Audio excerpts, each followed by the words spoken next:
श्री गणेशाय नमः। नमस्कार दोस्तों, आप सभी का मेरे YouTube चैनल में स्वागत है। आज हम बात करेंगे राहु खाना नंबर 5 के बारे में। ये राहु अगर खाना नंबर 5 में है तो आपको किस प्रकार के इफ़ेक्ट देगा, अच्छे देगा या बुरे देगा।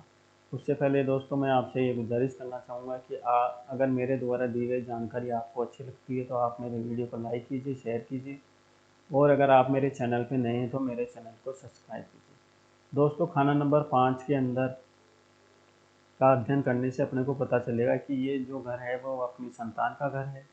यहाँ पे इंसान की विद्या भी देखी जाती है, आपका प्रेम भाव भी यहाँ से देखा जाता है। खाना नंबर 5 के अंदर अगर राहु है तो इन हिस्सों को आपको वो डैमेज करता है। और खाना नंबर 5 है, यहाँ पे जो राशि है वो सूर्य की है और यहाँ पे पक्का घर है वो बृहस्पति का है।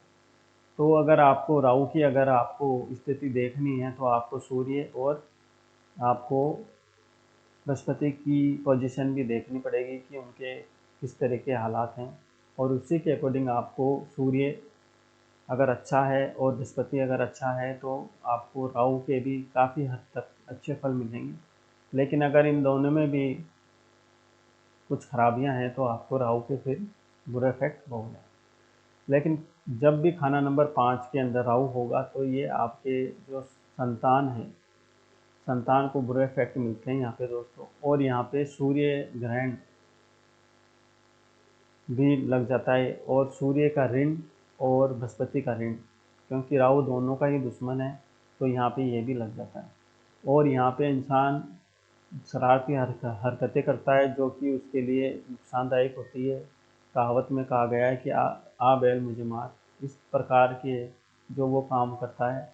और यहाँ पे जातक के मिसकैरेज गर्भपात होते हैं बच्चों के। और यहाँ पे शनि नीच हो तो स्त्री सुख जो है उसको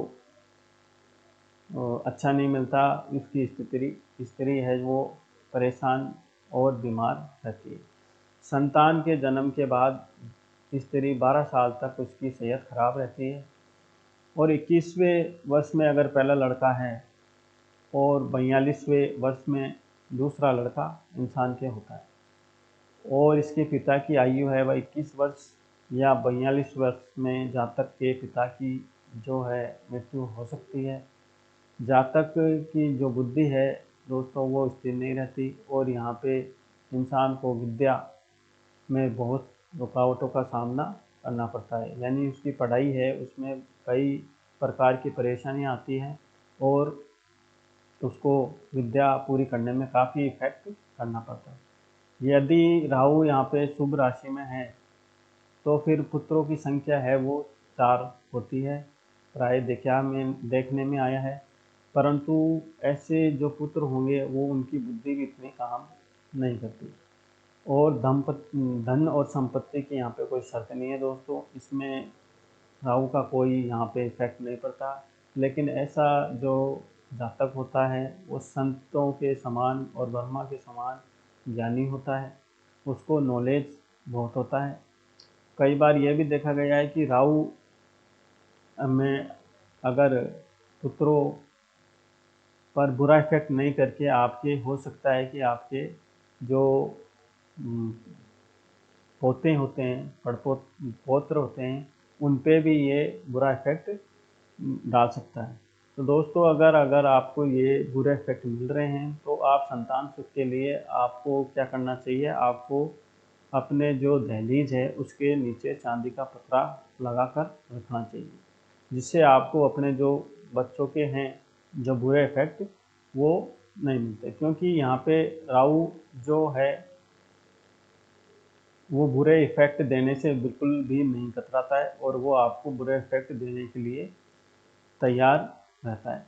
दोस्तों जैसे मैंने पहले बताया कि यहाँ पे पहला जो पुत्र हो सकता है या तो वो गर्भ में ही नष्ट हो जाए और या फिर अगर ये भी हो सकता है कि पैदा होने के बाद भी वो जी नहीं पाए। लेकिन इसमें ये भी देखा गया है कि जब तक माता जीवित रहती है तो क्या राहु का प्रभाव है वो थोड़ा कम हो जाता है। जब तक आपकी माता आपके पास है तो आपको सब कुछ मिलेगा, क्योंकि राहु को शांत चंद्रमा से किया जाता है, और अगर आपकी माँ है तो वो चंद्रमा है, और यहाँ पे राहु उसको चंद्रमा पूरे कंट्रोल में कर लेता है, क्योंकि जब भी राहु को शांत करना होता है तो हमें चंद्रमा की जो है वो सहायता लेनी पड़ती है।